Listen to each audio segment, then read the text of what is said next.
From the business capital of the world, the Big Apple, New York's Middle Tennessee, it says here. Sounds riveting. This is the Mostly Middle Tennessee Business Podcast, a podcast about Middle Tennessee business owners and professionals. Mostly. That's right, mostly. Thank you, Matt Wilson from the Mostly Marketing Podcast, voicing that for me. I demanded, or rather asked a favor that said, hey, would you voice the intro of my rebranded podcast? If you've been following along, this is kind of a new iteration of the former podcast, the What's Your Problem podcast, and that's now the Mostly Middle Tennessee Business Podcast, because that's what it's about. We have Middle Tennessee business owners and professionals on this podcast, have done so for quite a long time. Might as well say what it is. And this is a video and audio podcast. Check us out at mmtbp.com. Mostly Middle Tennessee Business Podcast.com is available too, but it's a mouthful, as you can imagine. I am your host, Jim McCarthy, with JimMcCarthyVoiceovers.com and It'sYourShow.co, the very company that produces podcasts like this. If you're in need of a podcast, hit us up. My guest today, Mr. Gary Aldridge, from Aldridge Valuation of Advisors, correct? Yes. Did you know that 79% of Americans, it's been revealed, listen to podcasts, Gary? Wow. Isn't that crazy? It is crazy. So I'm out of radio now almost 10 years. I would have never thought that would have happened. You know? Yeah. That, radio's they got a problem, man. And they're not, a lot of people in radio are still very romantic about how radio used to be. So they gotta, and I always tell people in radio, and I do talk to them from time to time, guys, you could be helping the podcast industry like you wouldn't believe with your experience, especially people on morning shows and afternoon shows that have lived it, because, radio's just not paying them anymore. Yeah. I haven't listened to the radio in years. I keep on hearing that from people, but people in radio keep on saying, hey, people are listening to radio more so than podcasts. I find that hard to believe, but what do I know?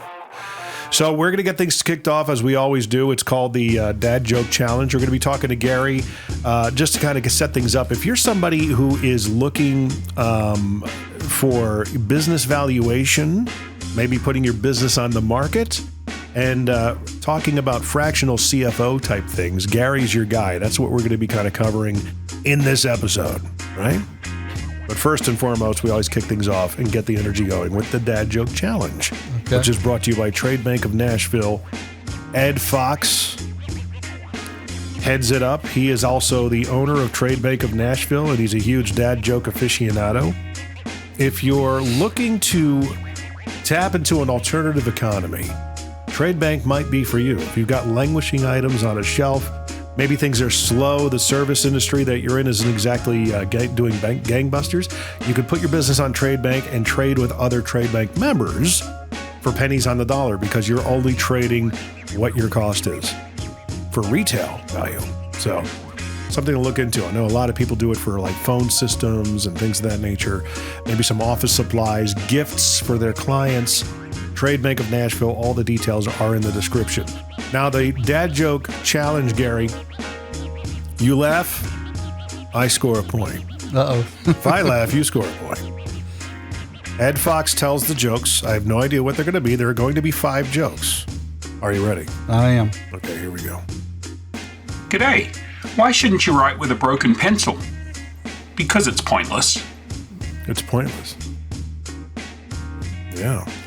You are holding it together, man. I'm trying. They typically get better as we go along. So here, number 2. When you've seen one shopping centre, you've seen them all. You've seen a mall. Sometimes I'm not sure exactly like the shopping centers we knew of in the 70s. They weren't really malls. Just strip malls. Yeah, strip malls. Yeah. I guess, you can kind of call them that. Yeah. Number 3. What exercise do lazy people do? Diddly squats. Diddly squats. That is an exercise. It is that. We are 0 for 0 so far. Number 4. To the person who invented zero, thanks for nothing. That almost got me. That was good. That was kind of funny. That was good. That was good. Number 5, finally. Sometimes I tuck my knees into my chest and lean forward. I guess you could say that's just how I roll. Not bad. That was good. That was good.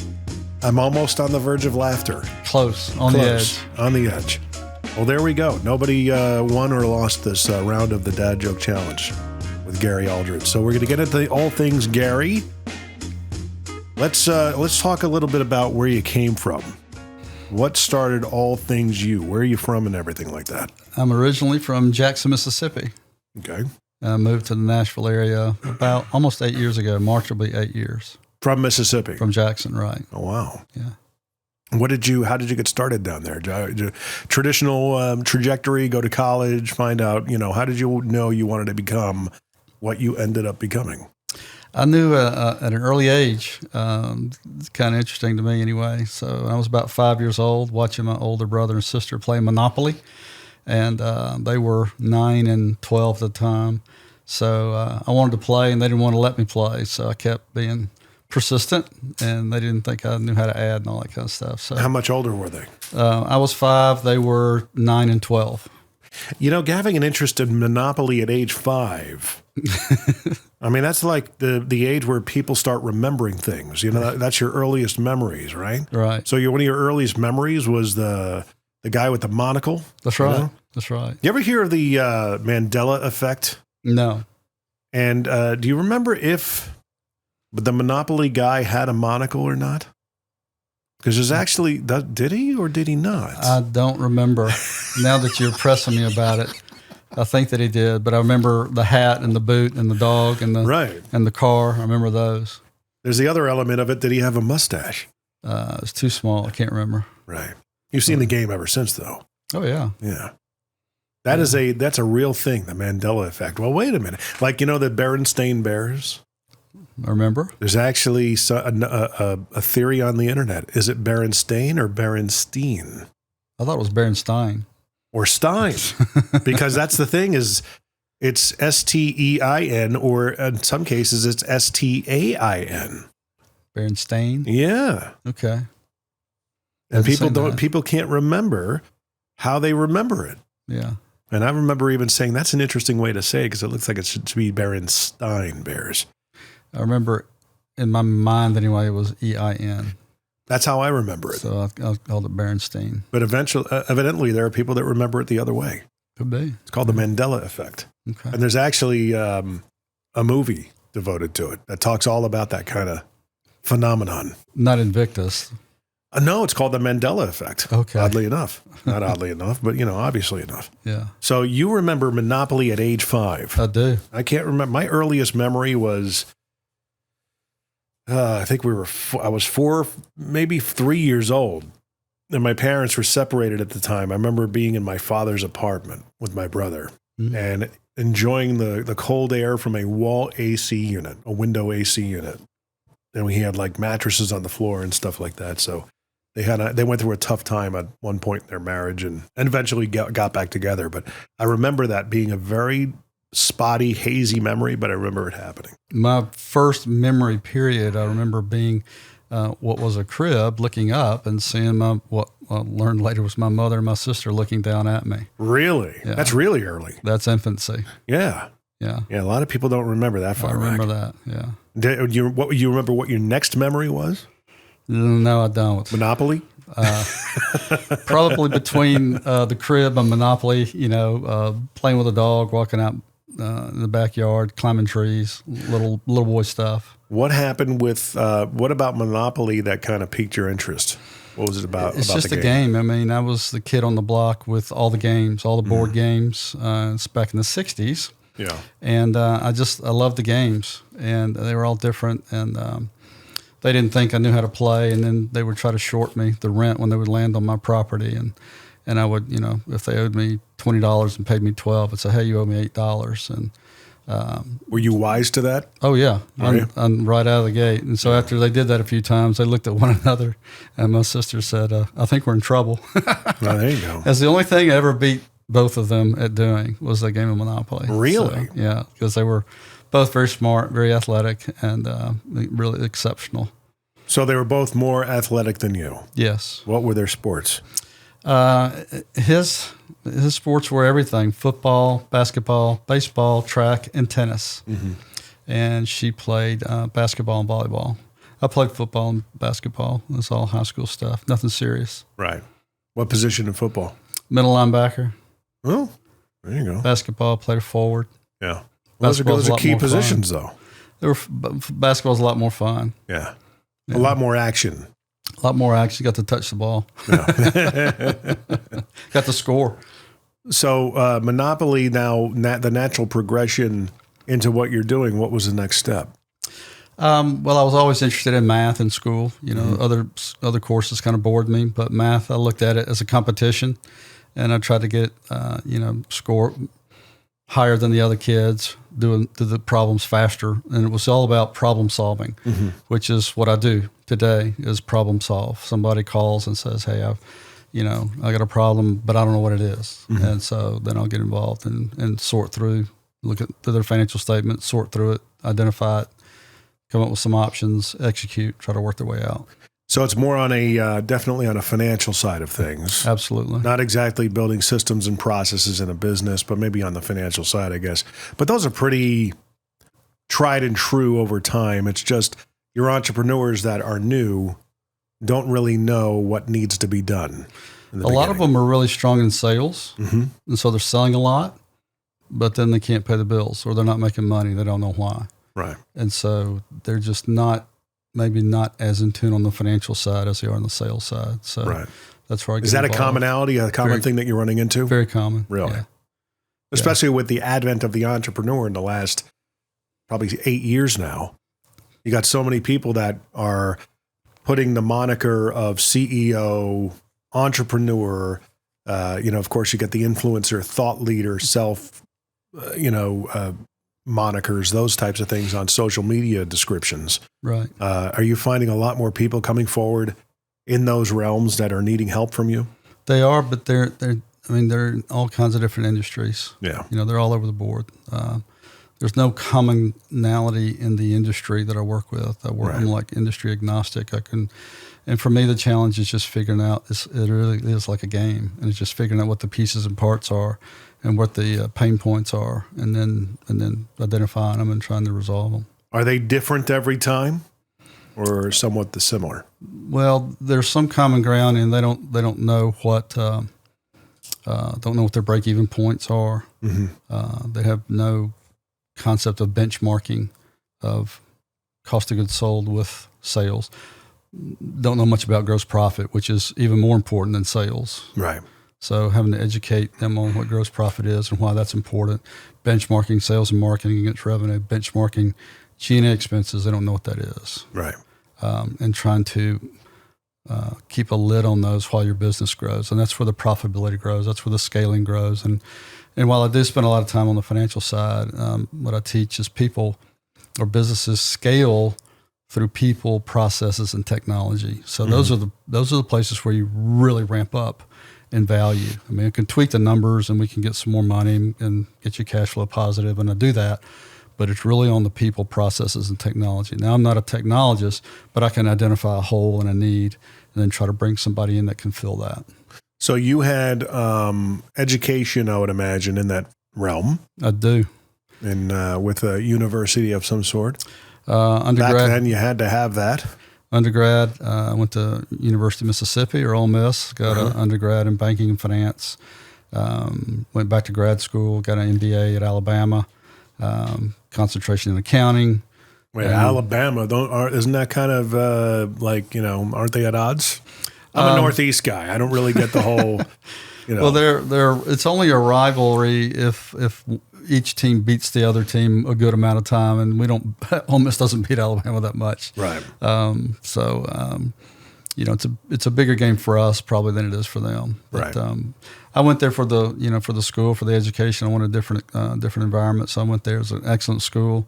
One of the hardest things I ever went through. I get my MBA there, and then went on and got my CPA and a couple other credentials. I'm a certified valuation analyst, so I'm valuation expert, certified fraud examiner, and stuff like that. So you can read a P&L, balance sheet, income statement like it's the comics. Well, I tell people that means I can read and write and do a little math. Yeah.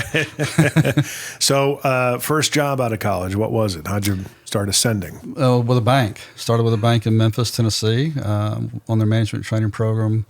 Went through every department of the bank, which was a great experience because I learned banking. Because a lot of times I end up helping clients finance or refinance, with a bank. We'll find a lender. So I will identify what their collateral ability is, what's their capacity for borrowing, and then contact some banks and bid that out and see if we can get somebody to bite and give them a loan. And you enjoyed all of that stuff. Well, I love it. It's like a game. Yeah. Yeah. For me, it's not like work. It's just like a game. Do you feel like, and I've heard this before, especially in the stock market, banks and the securities industries come up with the terminology to make it mind-numbingly boring for the average American. And, well, because we define things the way that we define them, you need us. They do that on purpose. I mean, each discipline has its own language. Right. And a lot of times I'll end up having to broker that communication between two people separated by the same language. Like human resources has its own language. Marketing has its own language. Technology certainly has its own language. Right. Accounting, finance. And I've had to learn the hard way to communicate my message to my audience in a way where he or she can understand. And once upon a time I was talking, she was a friend of mine, she was a client, and I was talking about a statement of cash flows. I'm using accounting terminology about cash provided from operating activities, cash provided from financing activities, cash provided from investing activities. And she's like, whoa. She didn't have a clue. So we do it again. And then we did a few rounds of that. And now we're getting the temperature's getting a little tense. Mm-hmm. And I'm thinking in my head, what's wrong with her? I know I'm right. I'm a licensed CPA and these are exactly right. I'm accurate. And finally I had one of those V8 moments that I literally hit myself. I said, Garrett, you're not talking her language. Yeah. And so I changed it on a dime and said, this is how much cash you have after you pay your people and your bills, but before we pay the bank. Okay, got that. Right. This is how much cash you have after you pay the bank, but before we pay you. Got it. This is how much cash we have after we pay you. Got it. Same thing. Different. Just layman terms. Yeah. Speaking in a way, not talking down to her. I don't, if she was telling me what she did and she was a healthcare professional, I wouldn't understand it. Yeah. But I'm able to, and I've heard this, people tell me this, that I can explain things in a way where they can understand them without talking down to them. Explain it to me like I'm 5 playing Monopoly. Right. And make you feel good about it, not talk down to you. That's important. Right. That's like that episode in The Office. You ever watch that show? A few times, yeah. Yeah. Where Steve Carell's character, Michael Scott, is trying to understand what a surplus is. So Oscar, who's the CPA in the accounting department, is trying to explain to him what a surplus. He says, "Explain it to me like I'm 6." And he goes, he says, "Well, okay, say mommy and daddy allow you to have a lemonade stand, and you spend X amount of dollars on sugar and lemons, and you got water and blah blah blah, and you charge this much, and and you make, they give you a budget for the year, and you have an excess of." Cash left over, the next time in the next year comes, he goes, I'll be 7.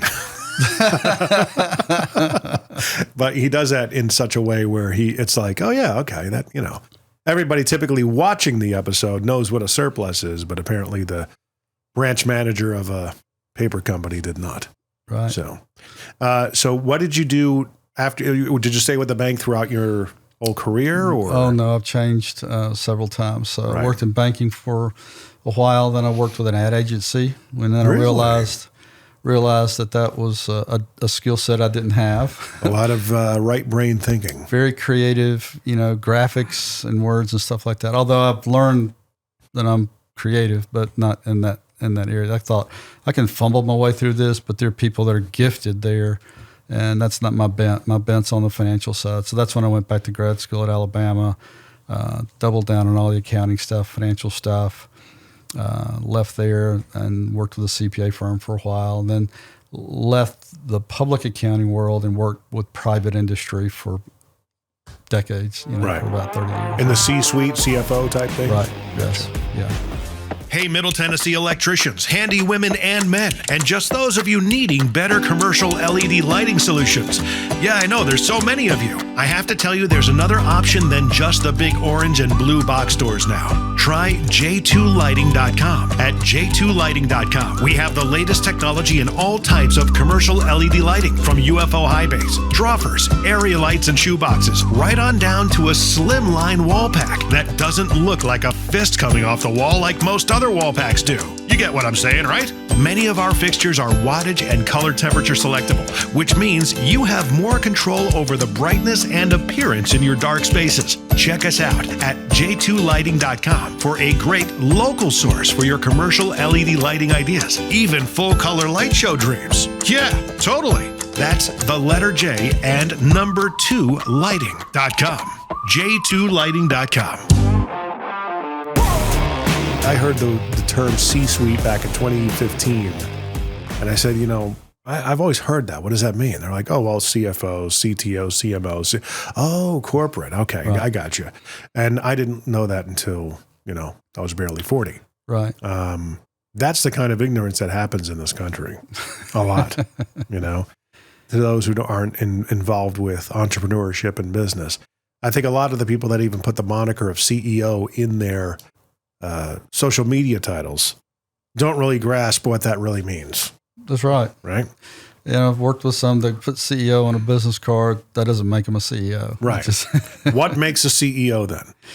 I'll put it this way, and I was talking with a client about it. I said, I worked with a lot of business owners over 30 plus years, and the smartest ones I've worked with had nothing to do with letters after their name. I've got a string of those, but it's the people that know what they know, and they know what they don't know, and they surround themselves with people that fill those gaps, and they let them do what they do.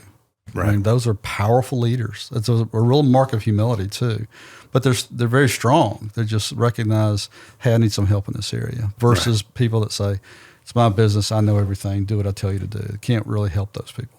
Right. So in the decades that you were in the C-suite in a variety of different businesses? Yes. What kinds of industries and businesses? Telecommunications, nonprofit, hospitality. I'm trying to think about a few. Lending, financial services. Yeah. And then, since about 2010, I've mostly been a consultant. Was that because of the big meltdown in 08? I got to a point in my life. I had a great run with some great CEOs and business owners. And then I had a brief run with like 3 in a row that were not so great to work with. And then I decided, I'm putting my whole livelihood and that of my family in the hands of one person, and that the winds can change very quickly.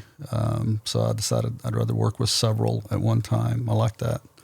Plus, I like the challenge.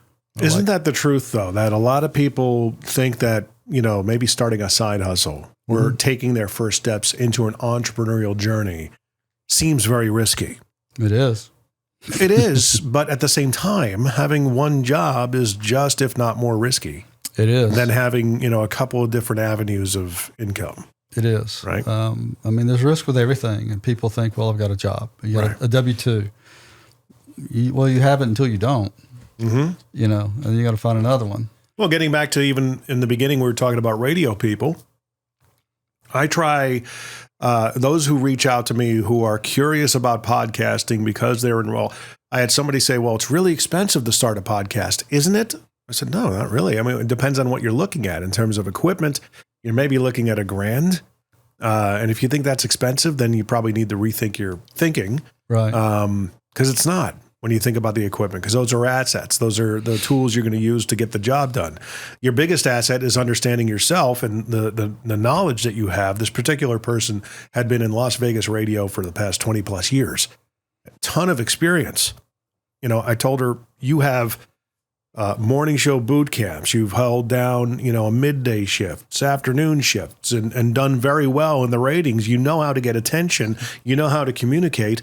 There are a lot of people out there, business people, real estate agents, lawyers, mortgage people, tons of people who understand the game of getting attention, and podcasting is the easiest way to generate content that's not created, it's documented. Mm-hmm. Right now, we're just having a conversation with cameras that is being documented that we can repurpose for something later that's shorter and, micro content. And she just couldn't, well, how do I get, who's advertising on these I said, short of being Joe Rogan and getting, thousands, if not tens of thousands of dollars per ad, how do we monetize this? I said, well, First things first, you start. That's right. And if you tell everybody that you're talking to on the radio and they know you as a personality, that, I'll name him. Michael Del Giorno just recently got booted from his station. Okay. I reached out to him. Okay, now strike while the iron's hot. Let's get a podcast together. I can help you. And you've got momentum. You've got attention. People miss you. I'm trying to get him in here to have this conversation of why didn't you do this? Yeah. It is abundantly frustrating to me because it's a W-2 mentality. I just want a steady paycheck. Yeah. And I had working with a client, the controller, he was asking me about, I could tell what he was asking me about was whether he ought to step out and do something on his own. Right. And I said, well, that's not for everybody, Well, controllers, I guess another way of a different level of a CFO in a way for a business. It is a lot more heavy accounting, score record keeping, what happened yesterday. That's what accounting is what happened yesterday. And finance is, what do I do with that tomorrow? That's the difference. Okay. Like if you're driving a car and you look in the rearview mirror to look behind you, that's accounting. What happened yesterday? Then you turn around, look through the windshield. Now, where do I go? What do I do with that? Accounting is literally, when you think about the word, it's accounting for the activities of where the money went. Yesterday. Right. That's right. Right.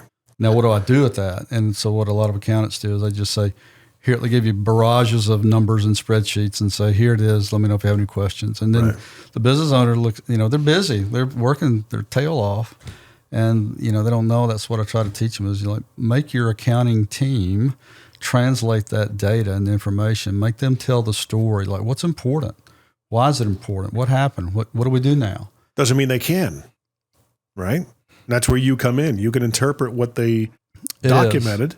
I do. And then you could tell them the story. You can predict. It's like, here's the crystal ball that they're giving you. Right. I can read it. And many times, there's cause and effect. I say, if these things are in place, this is likely to happen, which may or may not be a good thing. I'll say, well, no, that's not going to happen. Like, no, I'm telling you, this is what's going to happen. If we don't change, which we're just doing it with a client right now, looking at last year, I don't think he realized how much money he lost. Yeah. Until I got in there. I was like, did you know you just lost this much money? Like, no, I didn't know. Well, and if we don't change it in 24, guess what? You're going to lose it again. Right. Now I got his attention, and now we're working to change it. Oh, very good. Yeah. So in 2010, you decided to have the moxie, the C.O. Jones, as Phil Valentine used to say, to step out on your own. Right. But you had to go from a W-2 mindset to a 1099. Right. How did you do that? How did that transition work for you? I mean, I imagine you had a nice little, slice of capital that could help you weather that transition, I would think. Not a lot, but initially I worked with a consulting firm that had a bunch of CFOs in it. Mm-hmm. Did that for a while, but then when I realized I'm having to pay him a percentage of everything that I'm doing, like an agent. But I'm doing it all. I mean, I have to go hustle the work. I got to get it, do it, bill it, collect it. Why am I paying him? Is he getting you the leads? No, he wasn't doing anything. So I quit doing that. Right. After a couple of years, they do business with me because of me. Right. Or not because of me, not because of him. So I went out on my own. What types of businesses and business owners did you have in the beginning? A lot of solopreneurs, anything like that? Golly, it's been 13 years. I'm trying to think. I'd have to go back and think about what they were, but I've worked with, smaller ones, healthcare. It was about 2013 when I got into the valuation space, although I've been doing valuations since the 90s because business owners want to know, I want to buy this or sell that. What do I pay? And I would do an analysis and say I'd pay this or I'd charge us, So, but I got licensed, if you will, and then 13 and started doing more of that. So I do more valuation work now. There's a lot of schools of thought to valuation. Right. Some of the thought leaders out there, a big one out there, his name is Gary Vee. He believes that if you're going into business with the intent to sell it someday, is the wrong reason. What do you think of that? I think you got to go in with that in mind. Really? I do, because that changes everything. And the first thing I teach in my course is to change the mindset. And that's the hardest thing for a business owner to do, because they look at their business like it's their baby. And like everybody thinks their baby's beautiful, right? Yeah. But I try to teach them to look at your business as a buyer would look at it. Mm-hmm. What constructively, not just to be negative and critical. If you were the buyer, what would you change about it? Right. Because when they say, well, I've had this for 20 years and I've put in this much money and I've worked these many hours, and the buyer doesn't care. Yeah. They just don't. How turnkey is it, and what kind of shifts can I make that I could see, I would imagine a buyer's coming to the table, seeing the vulnerabilities and say, I could fix that, I could fix that, I could fix that. Right. And then I know this thing could be, a 5 to 10x That's return right. within a Exactly. year or two. Exactly. Right? Right. That's what they're looking for. But the buyer's going to keep that value. They're not going to pay you for that value. Right. So if you're the business owner and you fix those gaps now, then you will reap the benefit of that when you go to sell. Right. Now if you're not building it to sell, then you just own your own job. And there's nothing wrong with that. But why wouldn't you want to build it to sell at some point and get that's the biggest asset a lot of business owners have, is their business. We had an opportunity years ago to buy a company that did a lot of lighting maintenance. That's what we do here at J Squared, is a lot of lighting, manufacturing, some installation, a lot in the full color sector. And we had an opportunity to buy a business from a guy who did maintenance on a lot of different facilities around town. And he wanted I think it was $800,000. And we asked, interviewed him and said, how long are you staying on? He's like, well, you buy it, I'm out. Okay. Well, now the valuation just went down. Who has all the relationships with these businesses? Right. Well, I do. Well, we're buying a list off of you. That's what we're doing, that we in turn have to go and contact these people and say, hey, so-and-so's no longer in play. We're your new guy when you want us to come out, which is a risk. That's right. So we need you to kind of help us get warm to the clients, get them used to us, and then in a year or two, you could probably bow out. Right. That's worth something, but not $800,000. Right. That's probably worth more around, $300,000 or $400,000. There's a build versus buy decision that the buyer's got to go through. How much would it cost me to buy this? How much would it cost me to build it on my own? And now worked with a client once upon a time, small business. He says, I wouldn't sell my business for less than $5 million. Right. And I said, great. What do I get? I'm the buyer. I'll write you a check for $5 million. What do I get? You don't have any land, buildings, or equipment. You got 4 or 5 employees on some, laptops, and they do good work. But you're the straw that stirs the drink, and when you sell it, you're gone. So what do I get that I couldn't get on my own? Yeah. Without paying you $5 million. Right. So maybe maybe I could start all that for $50,000. Right. And I'd go make my own relationships. You see, what you can do, it just takes work. It just takes time. Yeah.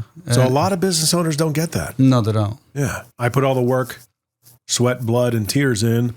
I just want my payday.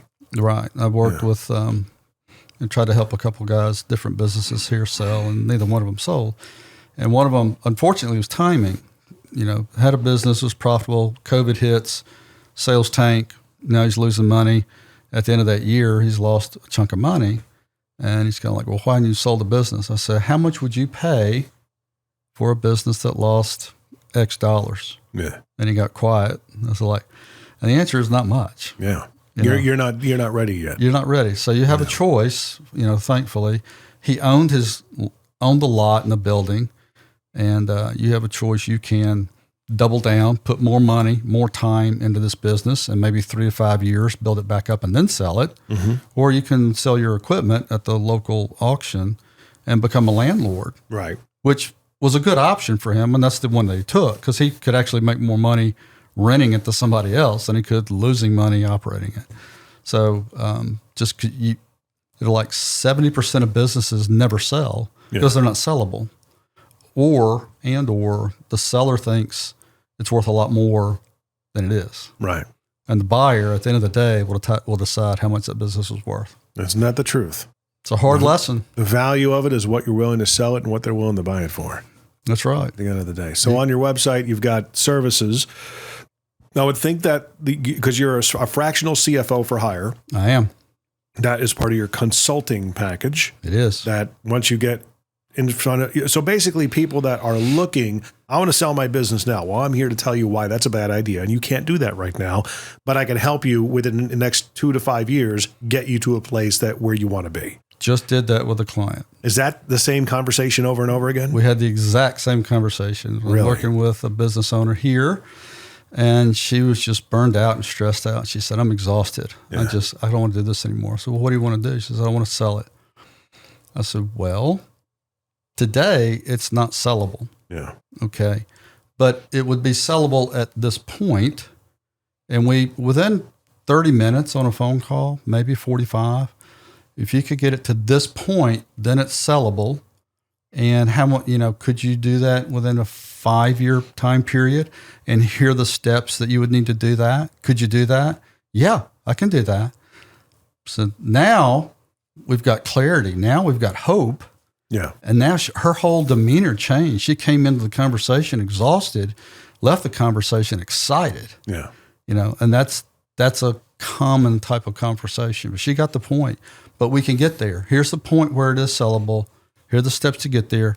We got to do this. Can you do that? Yeah, we can do that. So now we're off. What, is there like a handful of questions that you ask people typically in those conversations, or even putting them out here for business owners and professionals to kind of ask themselves? That's a good question. And I'm going to put that together and put it out there. I've actually written them down, but a lot of it has to do with how well do you know your own business?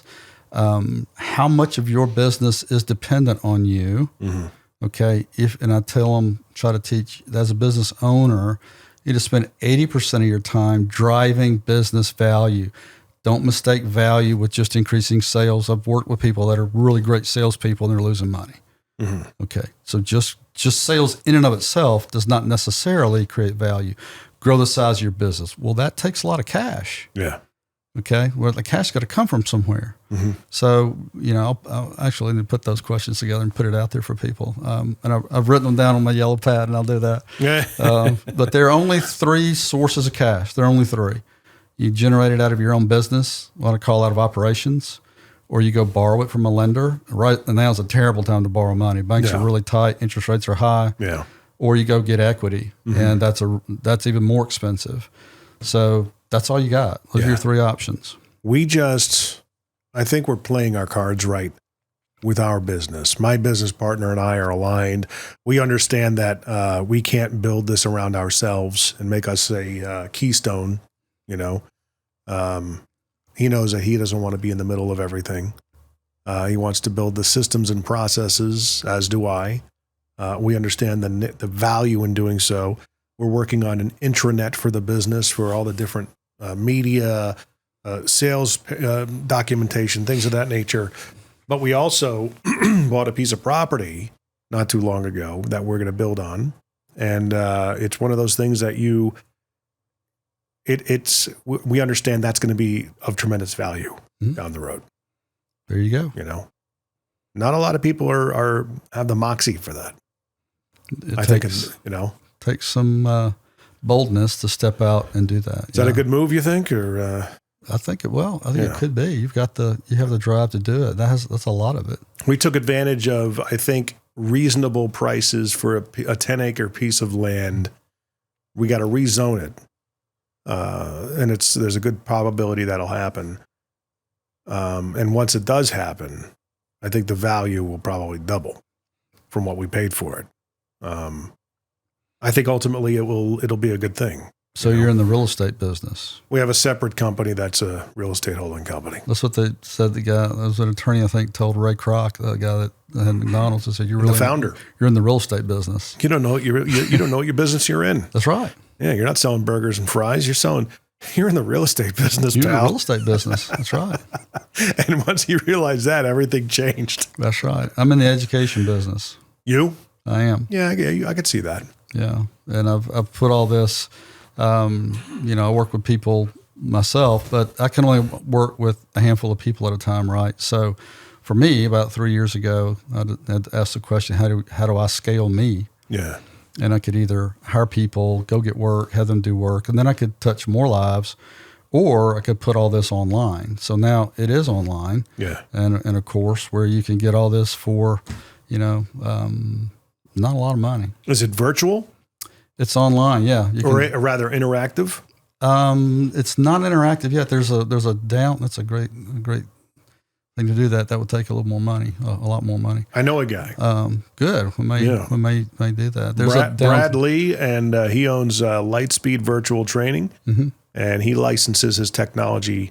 Like even if you shoot your video, they may refine it, but they basically make it very interactive. Where hey, what kind of business owner are you? And then you click whatever, and then it takes you to another module and stuff like that. So yeah, that'd be fun. They can do real world exercises on the things that you put forward and stuff like that. So I put a whole course together. It's on at leveragingyou.com. Different pricing options, different tiers. Yeah. It's very inexpensive that way because the SBA says there's 30 million small businesses. Yeah. Well, obviously I can't work with 30 million. I can't work with 100, but now I can. You can just get it online. And you just got to brand yourself and get people to believe in what you're talking about, which takes time. A podcast. That's right. And micro content. That's right. Which is what you're doing. And testimonials. Yeah. What's the I've been approached many times that people want video testimonials. And I'm going, I don't know anybody that watches video testimonials. I just be truthful with my clients. I say, you probably want to drive them to leave Google reviews and things like that, because I would imagine people are more apt to just, I want to see what star rating you have, read a couple of the good ones, read a couple of the not so good ones, maybe read a really negative one to see if the guy's a nutcase, not you, but the actual reviewer. And just that's how I get a feel for the person or product that I'm considering. I don't go looking for, testimonial videos, because automatically you're picking the best one that's going to say the best things and put you in the best light. It's produced, it's not authentic, right? I would say a podcast, sharing your knowledge, especially your breadth of knowledge, that's your superpower right there. So you have a podcast. What's it called? What is it called? Oh, it's Leveraging You. Leveraging You. Leveraging You. The website is leveragingyou.com. Well, the podcasts are there. They're free. Okay. You can go take a look at them. I bring in subject matter experts that do things different than what I do. People like private equity people, business brokers, HR people, IT people. I'm not ignoring you. I'm looking you up on Instagram. Are you on Instagram? I am. Sales and marketing people. So I bring them in to talk about what they do to help business owners drive their business value up. So your Instagram is Leveraging You. I'm going to follow you. Okay. You got a YouTube channel. That's right. You got to get you got the bit.ly there. Let's see what that does. This is live, folks. We do this kind of stuff, man. First video free. So it goes to a landing page. Yep. I would actually recommend getting a link tree with because you can change that thing up. It's like not a virtual, but it is a landing page. That's easily designable. It's easily updatable and editable. I have it on mine. I put I have one for this podcast as well. Instead of having a whole entire landing page for the podcast, it's just a link tree, man. And I can go in there anytime, change whatever up I need. I have got a contact form for people that want to be a part of the podcast and sign up for a mailing list. Yeah. Here are the latest episodes. Here are the clips. So all that kind of stuff in what you're doing, man. I would just post nothing but tidbits of information that come out of that podcast. Yeah. Are you doing clips and everything? We are. Right on. You got the titles and everything. We do. Unleashing my board game skills to conquer industries. Are you making that up or reading it? No, I'm looking at it. Yeah. Looking at it right now. Well, my son James shoots has shot those podcasts and edited them, and he put that title on there. That's good. Well, that's, that mind seeing you from the outside is what it takes. Yeah. Being able to hear the content and going, especially from a journalistic broadcasting background like I have. I had my business partner on this morning, and he's one of those guys, you pull the string and off he goes. Mm-hmm. I don't have to ask too many questions. And you guys can check that out. It's the last episode to this one. So his name is John Warner. Business maven. He is just a supremely intelligent person when it comes to business. But he's in that time of his life where he's proving himself. Mm-hmm. Let's see if all these things that I think work. So far, so good. He is in those situations where you pull the string. It's like, there's a clip. There's a clip. There's a clip. There's a clip. It's like one after another. Yeah. That's the secret, Yeah. That's what you need to keep on doing. We'll do it. With, you got to get thumbnails with titles on them. Okay. That when I go to your page, I want to see what each piece of content is about, and it has to be a headline. That's the only, I'm giving you unsolicited advice. I apologize. No, it's good. That's what I do. Good stuff. I'm trying to do it myself, but yeah, whenever you go to an Instagram page, guys, and you check somebody out, if you go to mine, it's not exactly perfect, but I'm getting there where every single thumbnail you see has got to tell me what it's about. And plus get my attention in the first 3 seconds. That's right. 3 seconds. We got to compete with so much noise out there. But the thing is, buddy, you've got track record. I do. There are so many people out there who are coaches, gurus, influencers, thought leaders, self-proclaimed, all the above. And honestly, they've never done what I do. They don't have the stripes. No. That's what drives me nuts. No. And it's like, they're an online social equivalent of Valpak. Someone's hiring them. Yeah. Right? Well, they probably took a coaching class from somebody online and they got some kind of script to go through, but they've never done it. Right. Case study just here in Nashville a few years ago, worked with a guy, do a business valuation. His business worth about $600,000-$700,000. So a year ago, he sold it for $2.5 million. It's real world. It's real money. Yeah. Is it worth it? I think so. Well, I mean, even if maybe this isn't being That's done. just one. For clients that may not be able to pay what they can pay you, because I'm sure you're probably going to come across those businesses. Well, I can't afford you. That's what the course is there for. For $150, you get the whole thing. But what if you had a business owner that's a fun project for you? So you get the fun out of it, really fun, whatever floats your boat, but you document the process. Okay, we're starting here. You thought the business was worth X. Yeah. And it's real world, maybe a weekly update, right?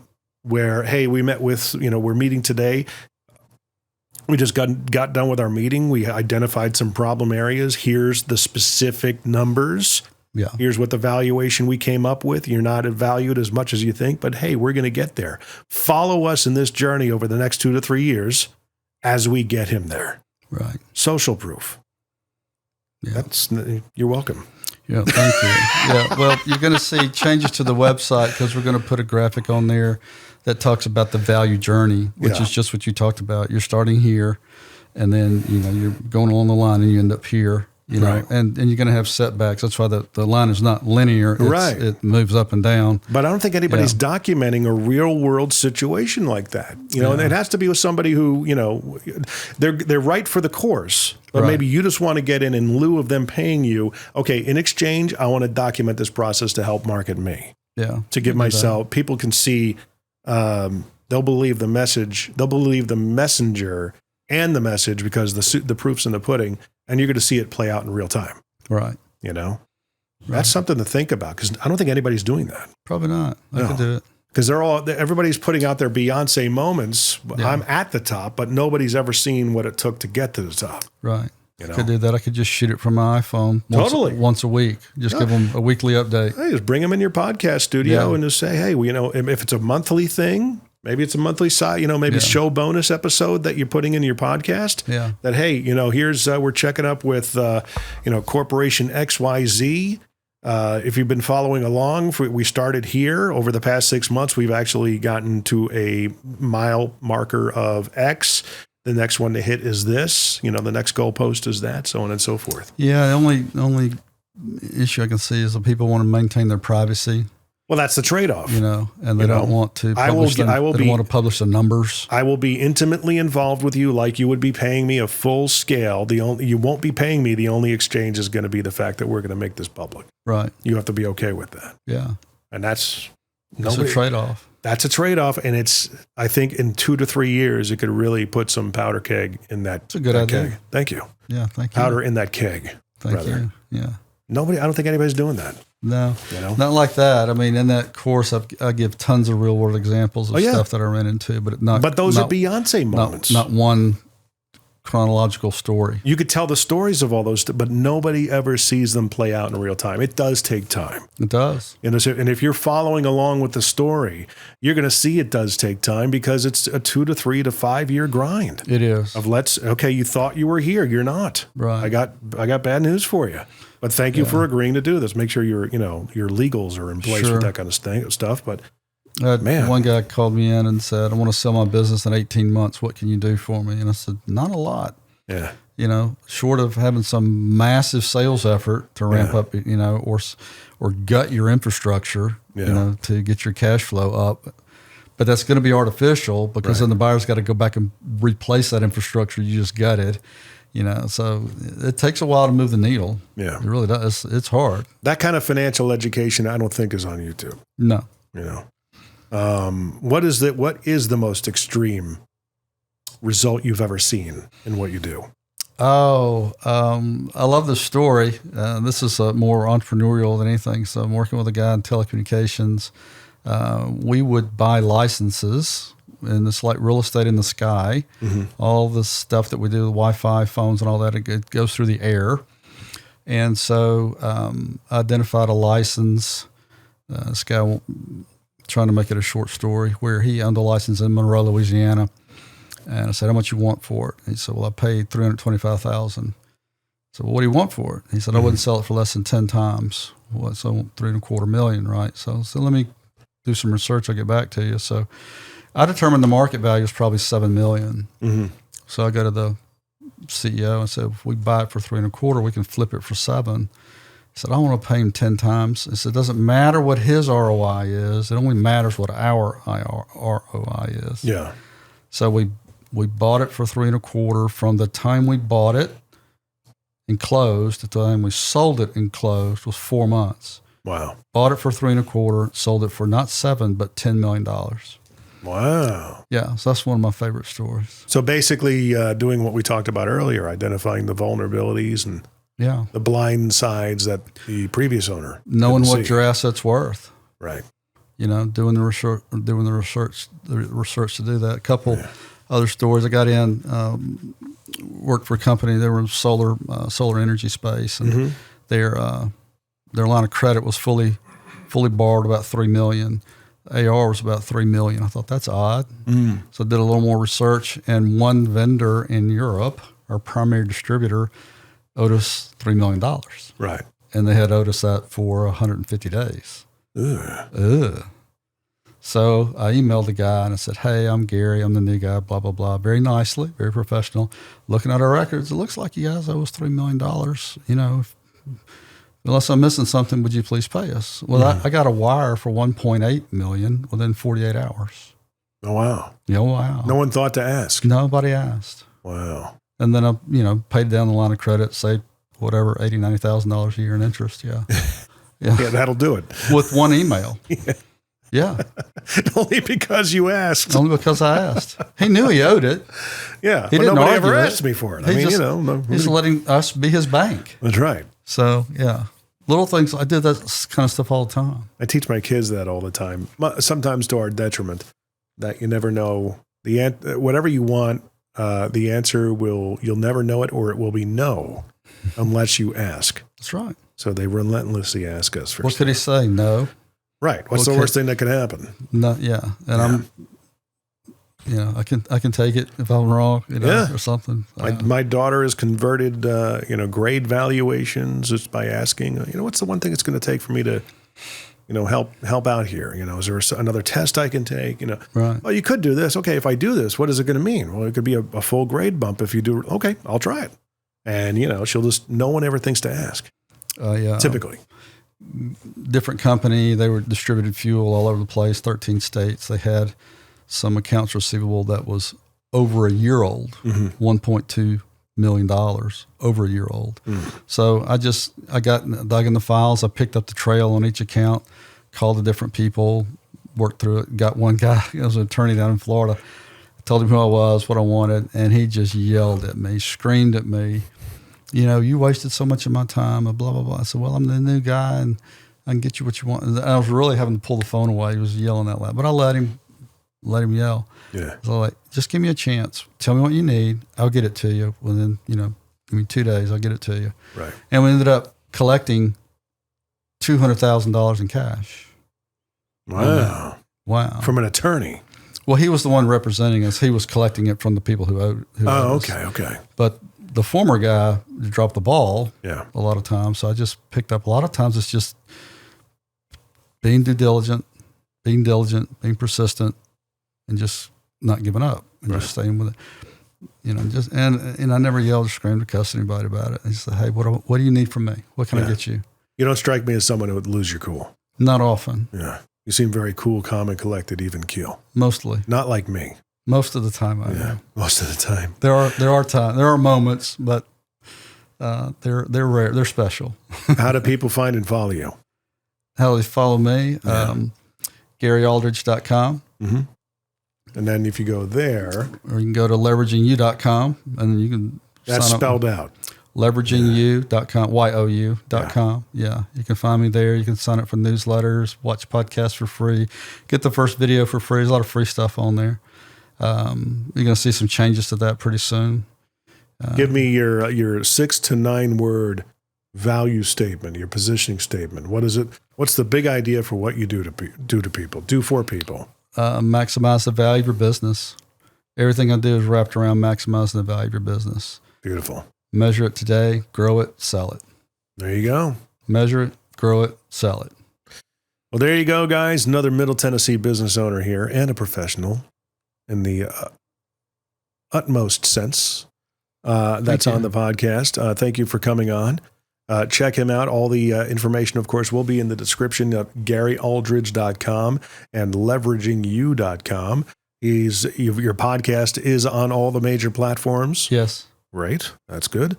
And ours is as well. The Mostly Middle Tennessee Business Podcast is on all the different podcast platforms. We are video and audio. Depending on how you consume this podcast, give us a like, rate, share, subscribe, all that fun stuff. Share it out. If there's somebody you think that would be a good fit for the podcast, have them reach out to mmtbp.com. There's a link right there that lets you apply to be on the podcast. I'd love to hear from people that are interested in being on the show as well. And of course, we're looking for 10,000 average downloads per episode. That's our big, hairy, audacious goal for 2024. It was for 2023. We're moving in the right direction, but it takes a little bit of time. You got to put it out there. Oh, and if anybody knows Dennis Quaid, I have the biggest hunch that he's going to be on this podcast, so I'm just going to say it and put it out there. I feel like I know the guy. If you know his handlers, his management, if you know the guy himself, let him know. Hey, some dude in a house in Thompson Station that does a podcast wants you on his show. That's all I know. Send him to mmtbp.com. Gary, thanks for coming out, my friend. Thanks so much for having me, Jim. I appreciate it.